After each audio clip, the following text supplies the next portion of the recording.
Welcome to the Best Interest Podcast, where we believe Benjamin Franklin's advice that an investment in knowledge pays the best interest, both in finances and in your life.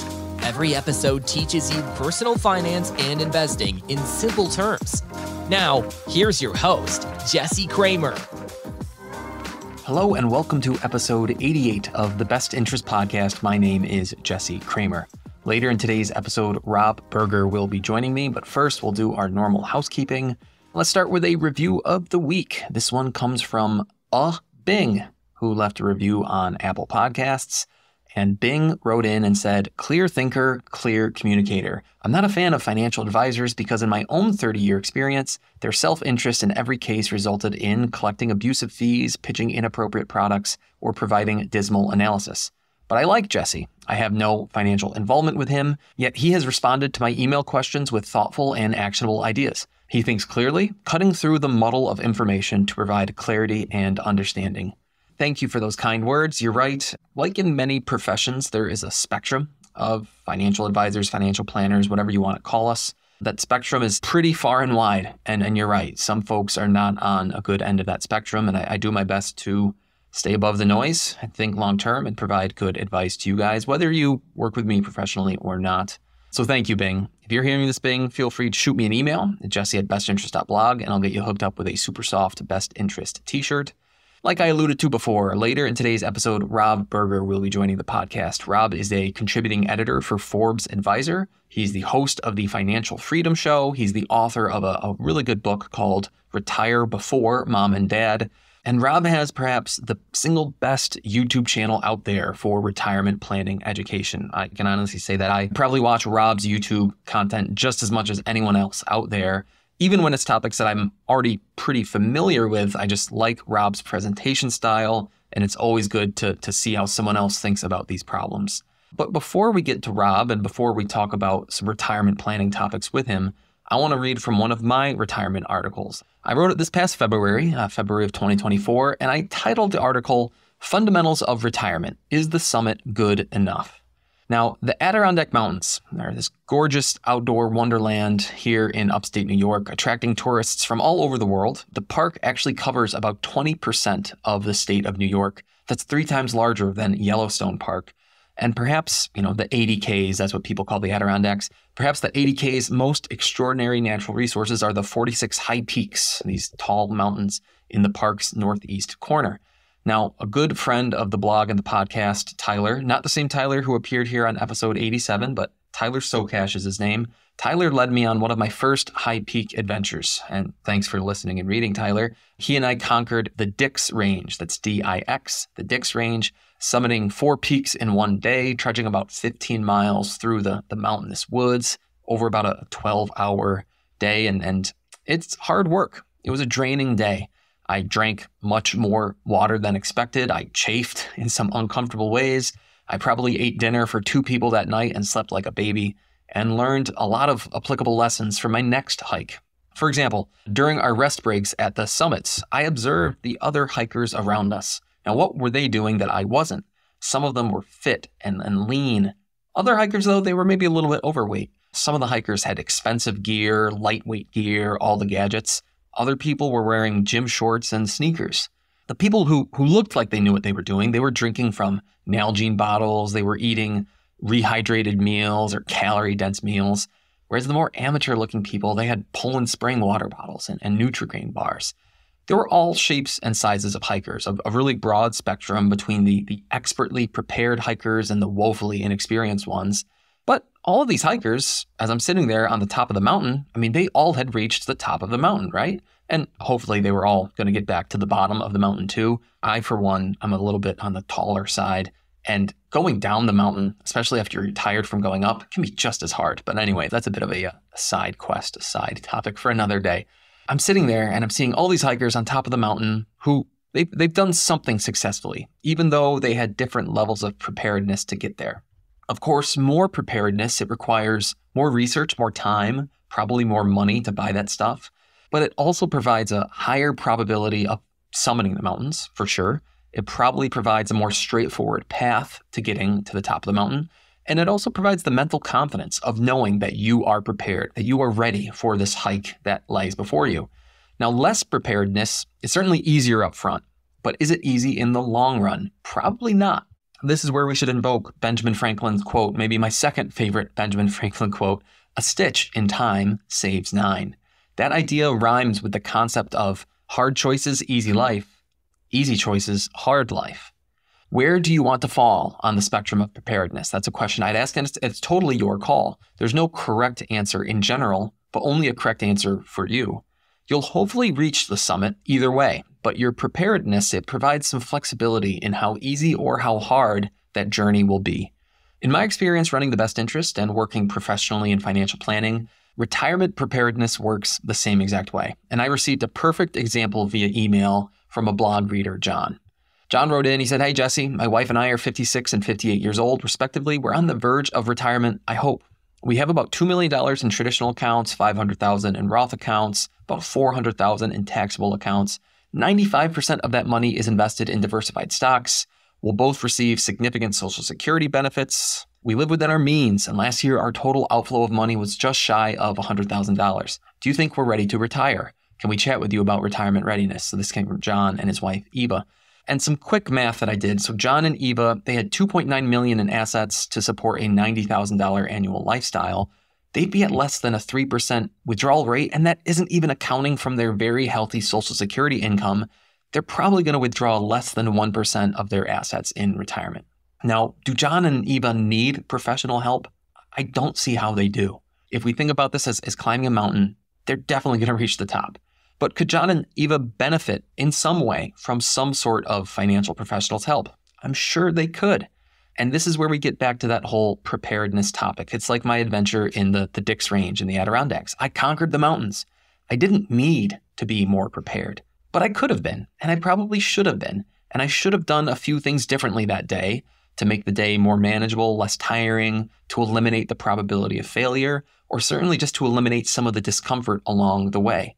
Now, many of us, especially the people who are listening to the Best Interest podcast, right? You have essentially self-selected yourselves because you're interested in personal finance and investing, and you're taking this interest into your own hands, right? You're a DIYer, you're a do-it-yourselfer, you want to be in control. You probably are pretty good at what you're doing right now, right? You have a good handle on your financial plan. You probably don't need intervention, but it might help one or two of you to get on the phone with an hourly financial planner and figure out what's going on, to get that little extra tip here or there. Or as I've alluded to here before, right, I don't provide hourly financial planning in my own practice. I tend to work with people who are much further out on the spectrum as far as DIY stuff and DIY financial planning. I tend to work with people who have zero interest at all in the kind of things that we talk about here. You might know some of them, some people who they need the help and they have no idea where to go to, and they need someone holding their hand for everything when it comes to their financial plan, retirement plan. All shapes and sizes, right? It's a spectrum. I find it hard to imagine a scenario where John and Eva live some sort of failed financial retirement, regardless of any professional advice. They're on course to summit the mountain, but still many critical financial questions come to my mind for them. For example, they plan on retiring before age 59 and a half. So what's their plan for funding those intervening years? They have a lot of different options, but I'm curious what their plan is. For 99% of people on the verge of retirement, like John and Eva are, I would say that their portfolio, which is 95% in stocks, is likely inappropriate. In general, I'm wondering how John and Eva plan on balancing withdrawals from their Roth accounts, right, where there's no more tax consequence, with their traditional accounts, which are fully taxable as income, and their taxable accounts, which will have some capital gains in there. Now, done poorly, they'll leak some money to taxes in some unnecessary ways. Again, it's not going to prevent them from retiring successfully, but it will be an inefficiency that working with some sort of financial planner would help them with. Are they sure that waiting until 67 years old is the optimal Social Security move for both of them? It usually isn't. We've talked about that before. There's usually some combination of one partner collects early, another partner collects late. What is their healthcare plan before Medicare? A very important question. Do they have any significant financial goals beyond just living their normal lifestyle? Are they prepared to fund those goals? Do they want to leave a certain amount of money to their heirs? Do they want to have a building named after them at the college campus where they're alumni? That kind of thing. Are they prepared for that? And there's many more. There are a lot of puzzle pieces to retirement and many different ways to arrange those puzzle pieces. I'm sure John and Eva have some answers, some semblance of answers to those questions, but my experience with similar families is that their answers are rarely optimized. So while it's terrific that they're better off than most people, as I alluded to now 3 or 4 times, I'm sure they're not going to fail in their retirement. There's still a lot of room for optimization, and therefore room for dollars saved and dollars earned. If they were hikers, they'd be in peak physical shape with plenty of water. I can't see them failing to get up the mountain. But did they bring their map and compass just in case? Are they aware that those cotton underpants are going to get very uncomfortable over the course of the day? Are they aware that the trailhead parking lot is by reservation only? Their hiking day might be more annoying than it needed to be, and who wants that? So is preparedness worth it? So just as I mentioned earlier here in this episode, I went back to John and Eva and I asked them, where do you want to fall on the spectrum of preparedness? It's totally your call. There's no right answer in general, but only right answer for you. Now, based on John's email to me, I have plenty of questions for them. I think they could use a sanity check or maybe even more for their retirement preparedness. But of course, that preparedness, it costs time and money and energy. And do John and Eva want to incur those costs to get even more prepared than they already are? Will they see enough benefit from those costs? Are they beyond the point of diminishing returns?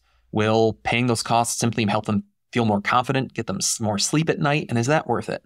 Perhaps they're ready to hit the trail as is. Perhaps they're ready to retire today as is. But they might have more annoyances along the way than needed. So again, that's the whole idea between, is reaching the summit good enough? If you finish your hike, great. But were you kind of uncomfortable along the way? Were you tired? Were you overly sweaty? Did you not quite have enough water? I bet a lot of you might fall into that boat. These are good questions to ask yourselves. And if you need a little bit of help along the way, there's probably an hourly or a project-based fee-only financial planner out there who can help you. If you need a lot of help, if you want someone holding your hand the whole time, if someone you know wants someone holding their hand the whole time, there's also going to be a fee-only financial planner out there for you. That's more that second boat. That's more of where I tend to focus. Either way, I just think that this is an interesting idea and a good thing for all of us to be thinking about as we approach our own retirements. Here's a quick ad, and then we'll get back to the show. Every week, I send a quick free email to thousands of readers that shares 3 simple things. 1, my new articles and podcasts. 2, the best financial content of the week from all over the internet. And 3, a financial chart that explains some important concept in the news that week. It's a great primer to boost your financial know-how. But Jesse, I don't want another email. Well, this might not be for you, but I do hear you, which is why I make it very short, sweet, and full of only the essentials. A whopping 66% of subscribers read my email at least once a month. They're enjoying it, and maybe you will too. You can subscribe for free on the homepage at bestinterest.blog. Again, that's a free, no-strings-attached subscription at bestinterest.blog. So with that, I want to welcome on Rob Berger here onto the Best Interest Podcast. It's a real honor having Rob here. As I mentioned before, Rob is a contributing editor for Forbes Advisor. He's the host of the Financial Freedom Show and the author of Retire Before Mom and Dad. And among his many other accolades, I think Rob has perhaps the single best YouTube channel out there for retirement planning education. So here is Rob Berger.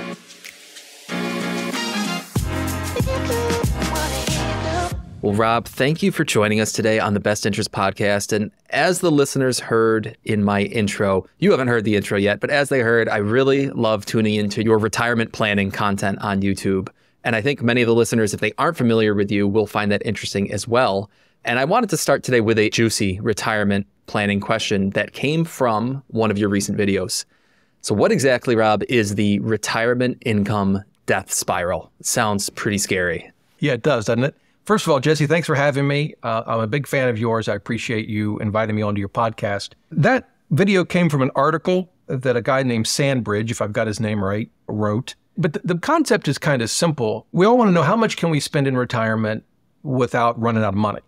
And of course, that's a difficult question to answer in the best of circumstances, right? Because we don't know how long we're going to live. We don't know what the stock market's going to do. We don't know what our health is going to be like, inflation. But there are rules of thumb. We can certainly talk about them. The 4% rule is probably the most well-known, but there's many, many more of ways to figure out that question as best we can.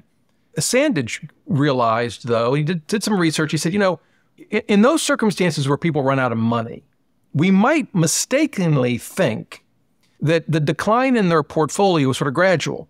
Got lower and lower because maybe inflation, they had to take out more to keep up. The stock market was going down, and sort of gradually they just ran out of money. What he says is that's not actually how it works in many cases. What can happen is you kind of gradually run out of money, and maybe even for a fairly long period of time, think 15 to 20 years in retirement. But then what happens is, this is the death spiral part of this whole thing, is you might lose half your portfolio in 15 years, let's say, but you can lose the rest of it in 5. A lot of it just comes down to bad luck. When did you retire and what was the market going to do after that in inflation? You can enter, again, what he calls the death spiral, and you can run out of money very, very, very quickly in retirement. That's what it is. So there's some tipping point in there. I mean, is there any underlying mechanics behind the tipping point, whether it's just increased withdrawals combined with poor market returns, combined with principal value just isn't high enough anymore? Well, I mean, that's effectively what happens. A big component is inflation. And if you think about it, to me, inflation is far more dangerous than a bear market. You go back to like 2000 to 2002 when the tech bubble burst, or the Great Recession, 07, 8, 9. Those were very bad market times, but we recovered. As long as you stayed in the market, even for retirees, because you're not spending your whole portfolio. You may be spending 3 or 4% a year. So most of it's still invested. If you just stay the course, you were fine. Inflation, though, is cumulative. I've talked to people this year who say, boy, inflation is terrible. My first reaction to that was, well, I don't know, it's only around 3%. I mean, it's higher than the Fed wants, but I wouldn't call that terrible. And their response to that is, well, have you been to the grocery store lately? Have you been to Chick-fil-A? I mean, it's outrageous. And it hit me. The point is, yeah, inflation today is really not that bad, but it's 3% on top of prices that are really high because of the 9% inflation a couple of years ago and the 8 and 7% inflation. And that gets built into the foundation of prices. And unless we have deflation, which occasionally we do, but it's not normal, it's sort of built into all future prices going forward. And that's certainly true in retirement. So anyway, yeah, all of those things can cause this problem. Now, I will say, he has something he calls the momentum ratio. I find it a little convoluted, but it's a way to try to figure out, are you heading towards this death spiral? It's basically taking any increases in your portfolio and comparing that to any losses in your portfolio, just looking at the total balance and comparing it to your starting point and taking a ratio of that. And when the losses exceed the gains, you're in trouble. Basically, what he says, and I can give you a link to the article if you want it. I think there's a practical side to this. I've yet to meet someone who says, yeah, I retired 12 years ago. I started at 4%. I've adjusted for inflation every year, and that's exactly what I spend every year. I never look at my portfolio balance. That doesn't matter anymore, And people just don't live that way. We evaluate every year. The market's bad, inflation's high, we cut back. The death spiral is interesting and something to give some serious thought to. It's really just another way of looking at what's called sequence of returns risk. But as a practical matter, I'm not sure very many retirees are going to be calculating their momentum ratio. Although, by the way, I have some that do. So you're an engineer, or we're an engineer, so maybe that's what you're going to calculate. I don't know. I majored in English, so I'm not going to calculate it. Momentum is appealing to me, but I'm not sure. I'll have to look at that paper that you cited, and then I'll look up the momentum ratio for myself. That is interesting, the whole sequence of returns risk. And I never really thought about this until you brought it up, which is there's almost also a sequence of inflation risk. 10% inflation strikes once during my retirement. I'd much rather have it strike in year 40 than in year 1 because of that cumulative nature. And so today's recent retirees who might have retired in 21 or 22 or 23, for them having that, what was it, a year of roughly 9%, 8%, 9% inflation, something like that, happen early on in their retirements is not very good for them. Well, but there is a silver lining maybe. But you're absolutely right. I mean, if you look back, they've done studies back to 1871. I don't know why. That's just because of data. That's what they have. Nothing against 1870, but they started at 1871. And basically, depending on exactly how you measure it, the worst time to retire is the mid to late 60s, 1960s, 1966, 1968. And the reason is because of the high inflation of the 70s and early 80s. But remember, that lasted, a decade.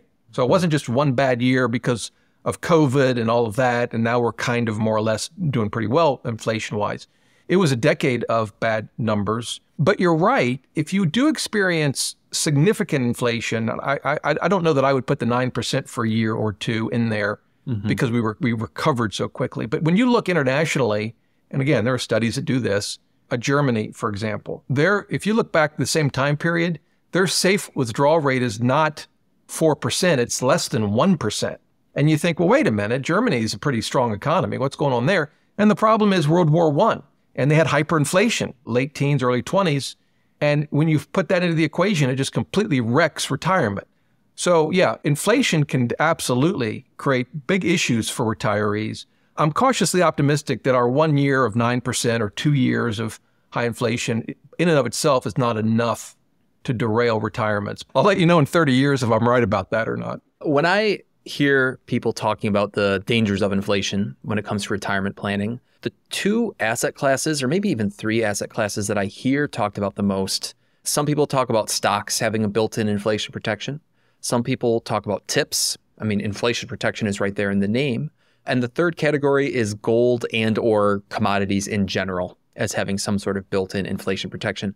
Do you have any thoughts on that, or any maybe even things that you do in your own portfolio when it comes to inflation protection? So certainly stocks long-term can protect us from inflation. In the short term, stocks can get brutalized. And you look back, if we want to use 70s as an example, look at 73 and 74, terrible time. There may be a lot of reasons. We wouldn't just say inflation, but in the short term, yeah, stocks can take a beating. And, we saw that in 2022. But longer term, I think stocks can help protect us from inflation. Tips, of course, do as well, but they do it, as you know, in a very, very different way. And their expected returns are a lot lower than stocks. So I own tips as part of my bond portfolio. I basically have about half of my bond portfolio in tips and half of it in regular, we call nominal bonds, as my way of, that's my admission that I have no idea where inflation or interest rates are headed. So I'm just going to hedge my bets and cover both types of bonds. But yeah, they can be part of an overall portfolio. I don't personally invest specifically in commodities, including gold. Now, I own a total U.S. market fund, among other things, and that has significant exposure to commodities through the companies it owns, right? And I own an international index fund, so I'm going to get everything from gold mining companies in there to oil companies to, Deere and Company, which it's influenced by the price of corn and, other commodities. So I'm certainly getting exposure. And the argument in favor of commodities is when prices go up, price of commodities will go up. So they do have this built-in inflation protection. Of course, that's not the only factor in pricing a commodity, right? Supply and demand does play a role. If someone wants to put some small amount in gold or commodity fund, I wouldn't say that's a bad idea. I do think it's generally unnecessary. Gold is a great protection against inflation, except when it's not. If you look at the history, sometimes it is and sometimes it isn't. And the 70s are skewed, right? Because we went off the gold standard and all that, and it affected prices. My dad was in the gold business, so I remember that time very clearly. If you look at portfolios, some exposure to gold actually can be a good thing if you look at history. But I'm just not a big believer in putting direct money into gold or other precious metals. Same here, and not espousing that this is what all the listeners out there should do. I don't own any gold, certainly not directly. But I have heard, and I need to do my own due diligence, I have heard that there are some portfolio designs out there with a pretty significant gold allocation, 10, 20, 30%. Yeah. And then there's this retroactive back testing to say, look at how stable this portfolio was. Look at the withdrawal rate that you could make from such a portfolio. So it's very interesting anecdotally. I haven't done my due diligence. Maybe we can pivot to one of the other pillars of retirement planning, at least for our American listeners, Social Security. People understandably have concerns about Social Security, and maybe they've seen a headline that Social Security is going to run out of money or something similar to that. And so my question to you, Rob, is will it really run out of money? And because of that answer, I'm curious what level of conservatism you're using in your plan, your financial retirement plan, or maybe what you're suggesting that others use in their retirement plans when it comes to Social Security income assumptions. Well, that's a great question. So first of all, it's not going to run out of money in the way we normally think about. When we run out of money, we just, we got nothing left in the bank account, so we stop spending. The trust fund, which I know is technically rated regularly, there's really nothing in it conceptually, but it will eventually run out of money based on a lot of assumptions and projections. But let's assume that happens.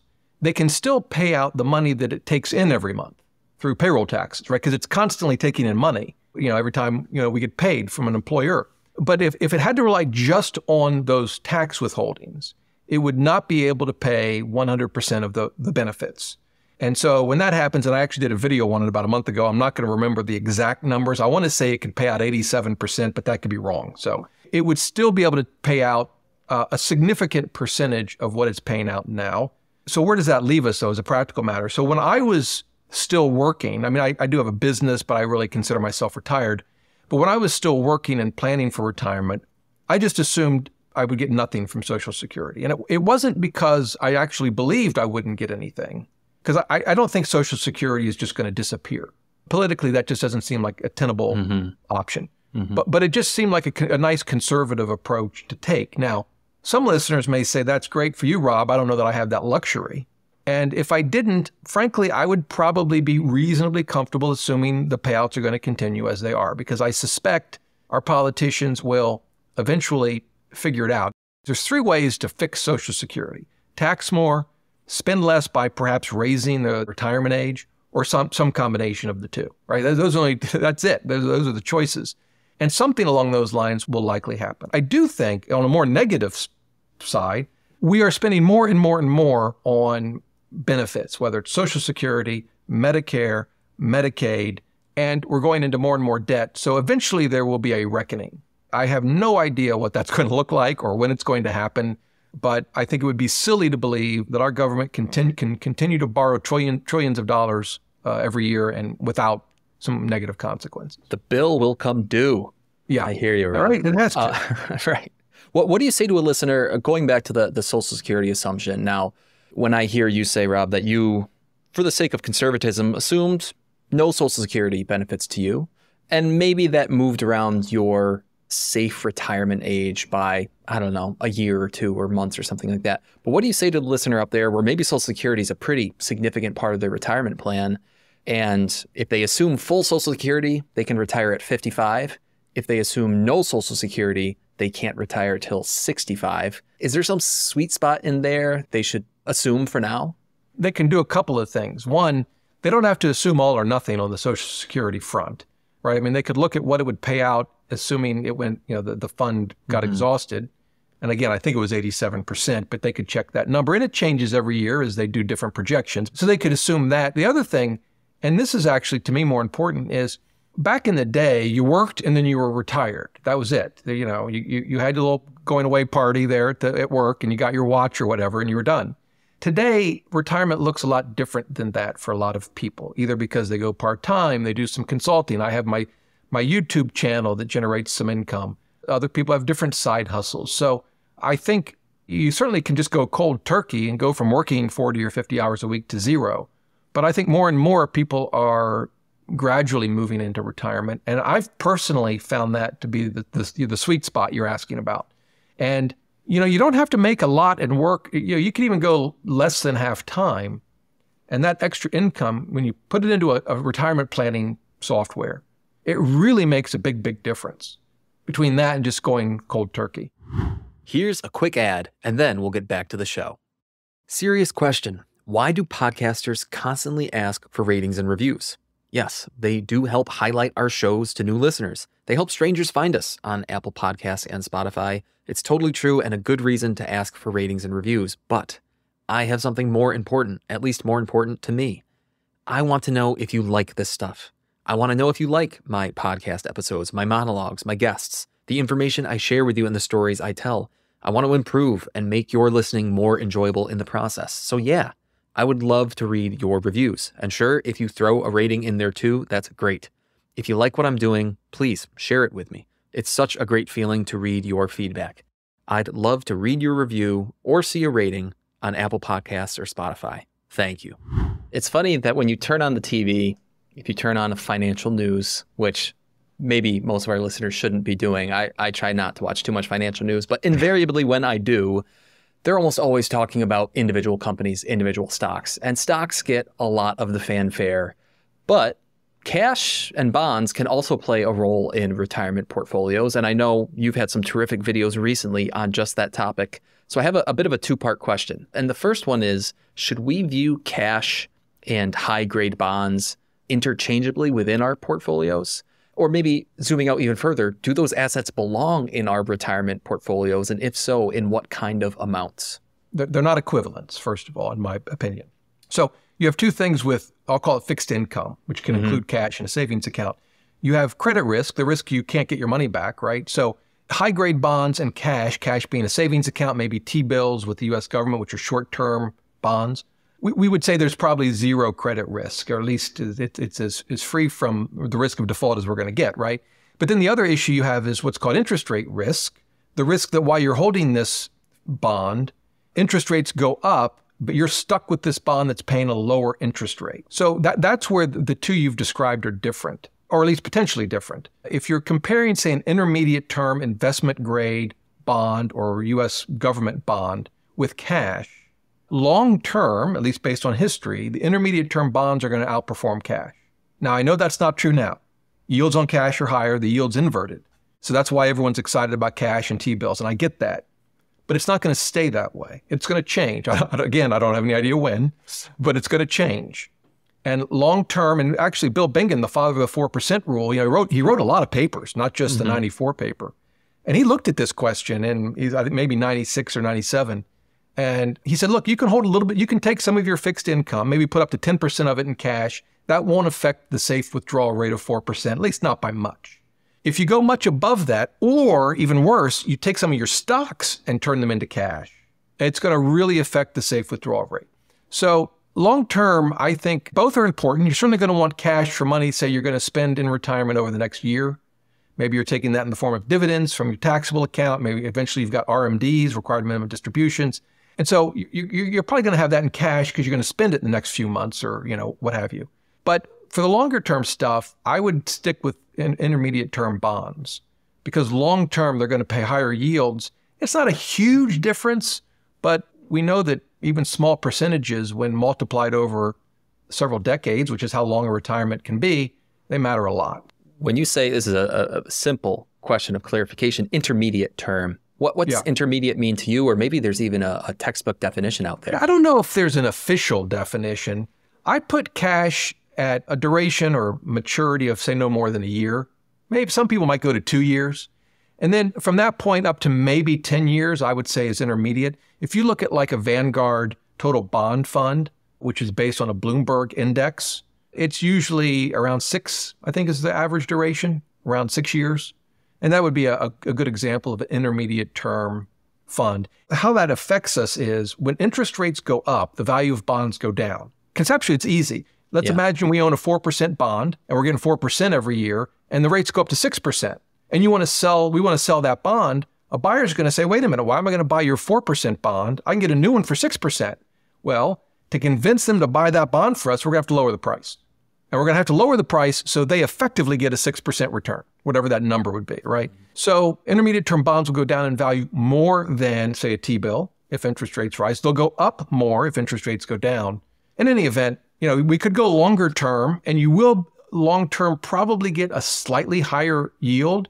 But in my view, the risk probably just isn't worth it. At least it's not for me. So intermediate term has been the sweet spot for me. And I think it's what Bill Bingen used in his analysis. Not that makes it right or better, but that's sort of the difference. Right. And when I think Wade Pfau at one point published kind of a rehashing of the 4% rule, or did his own version of the safe withdrawal rate series. And I'm pretty sure he used intermediate U.S. Treasury bonds as well. That just seems to be the gold standard when it comes to like benchmark in retirement planning. But it's interesting, bonds or cash, fixed income in general, at least when it comes to the financial independence community, I think what I'm about to say is true, which is people squint their eyes at it and say, why do I even need it? Just look at the data. Look at how much stocks outperform bonds over the long run, which is true. Stocks have always outperformed bonds over sufficiently long periods of time.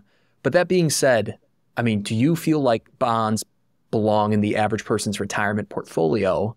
Or what kind of questions might you pose to your viewers or our listeners today as to questions they should ask themselves as to whether bonds belong in their portfolio? Well, the big question, and this applies to a lot of different scenarios, is whatever you've decided to do with your portfolio, can you stick with that no matter what? So we've had a really, really good run in stocks. I mean, obviously 2022 was bad. A couple of months for COVID was bad. End of 2018 was rough. But since the Great Recession, it's been nothing but good times. And, it's been a big party on Wall Street. how are you going to feel when another decade, like if you look at 2000 to 2009 or 10, it was brutal. Stocks were basically flat. We had 3 years, bad years, and another 2 years were bad.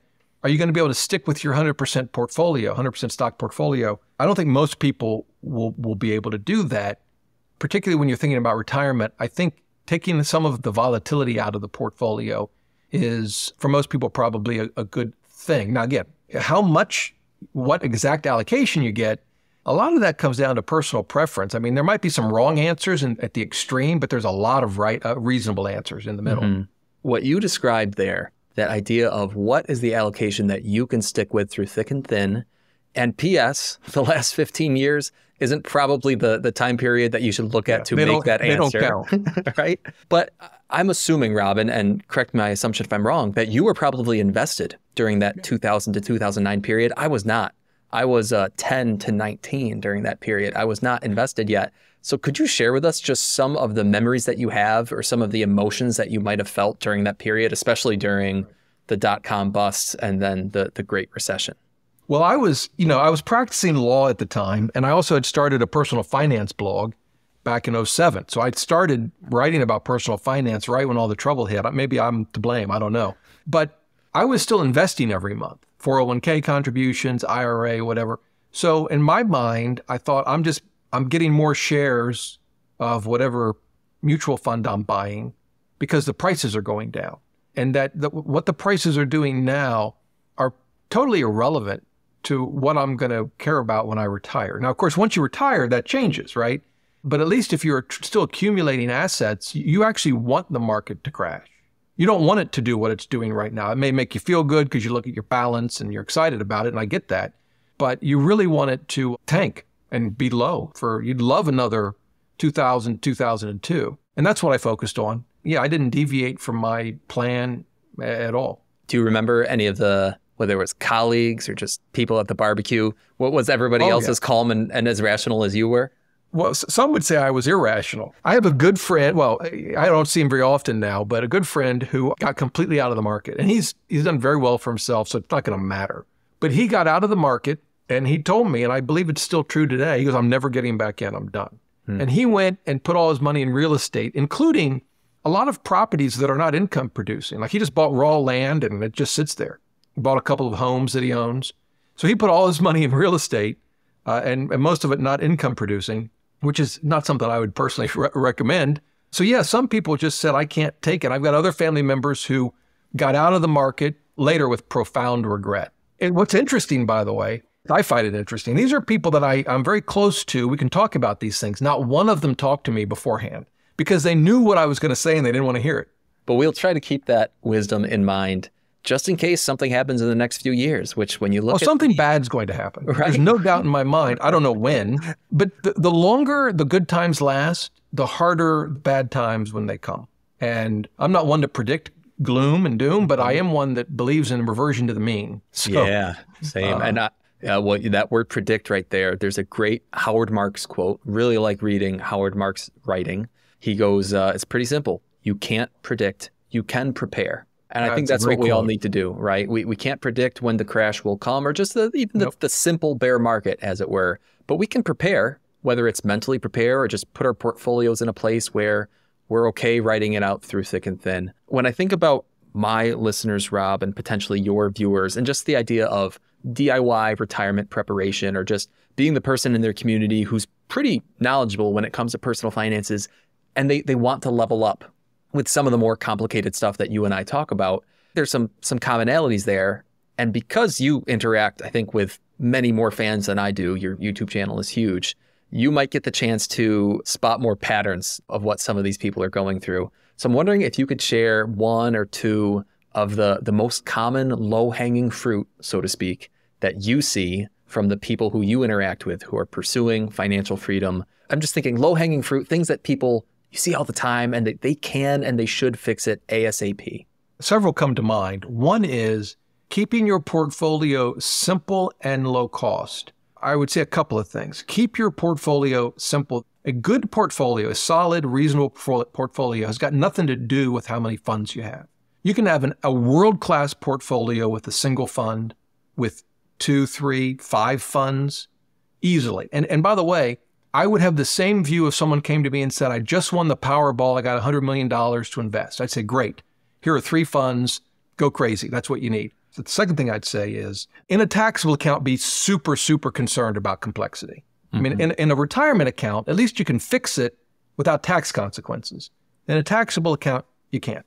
You know, how much you save matters a lot, and small differences matter. $500 a month, $1,000 a month.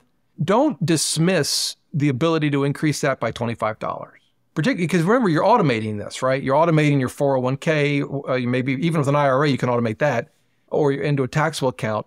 So when you get that raise or whatever and you pay off that car and now you've got some extra cash and you can throw another 25 or 50 or $100 at it, over enough time, it's going to make a huge difference. I would not be dismissive of that. I would look for the opportunities to do that. Absolutely. I mean, those small differences going into the investment accounts, it's one of the few things that you can control, right? You can't really control what the market does, but you can control what you're spending. Hopefully over a sufficiently long period of time, you might be able to control what you're earning.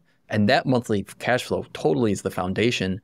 And yet when it comes to advisors, this is a common conversation, hourly fee, flat fee, AUM fee. Hopefully you're working with a fiduciary who is, at the very least, their fees are easily explained.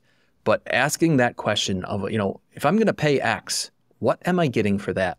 Yeah. And I think it behooves anybody out there. You really have to justify to yourself that you know that it's going to be worthwhile for you. That, because you're right, some of these fees, whether it's $10,000 a year for planning, a 1% or a 0.75% fee, $400 an hour for a plan, it can add up. But you have to make sure you want to do your due diligence beforehand and say, I'm going to get my money's worth out of this. Otherwise, just like you said, it compounds in the wrong direction. And that's something we want to avoid. Rob, last question for you. Now, we've been talking about your YouTube. You can be sure that not only will your channel be in the show notes, but even some of these videos that I got some of my questions from, we'll throw that in the show notes if you want to hear Rob's answers on his channel. But is that the place where people should go check you out, Rob? Is there anything else that you would point our listeners to? Other than the YouTube channel, I send out a free newsletter every Sunday morning, and you can get a link to it under every YouTube video, or just go to robberger.com/newsletter. People seem to like it. I enjoy putting it together. It's basically links to articles around the internet. Most of it is not things that I write, but things that I find interesting related to retirement planning, investing, and then a section on just things that I find interesting, which is usually related to health, fitness, technology, other things. Yeah, but those two, YouTube channel and the newsletter. And it's a good read. I'm a subscriber. I open it every Sunday. Once in a while, I think maybe twice now, I've seen a best interest article in there, which I'm very grateful for, Rob, because that is true. I can always tell something's going on because all of a sudden I'll get some new subscriber emails out of nowhere, like a bunch all at once. And I'll say, okay, someone shared it. And if it's a Sunday morning, there's a good chance it was Rob. Rob, thank you very much. Rob Berger, YouTube star. Thank you for joining us here on the Best Interest Podcast. Thank you, Jesse. Appreciate it. Thanks for tuning in to this episode of the Best Interest Podcast. If you have a question for Jesse to answer on a future episode, send him an email at jesse@bestinterest.blog. Again, that's jesse@bestinterest.blog. Did you enjoy the show? Subscribe, rate, and review the podcast wherever you listen.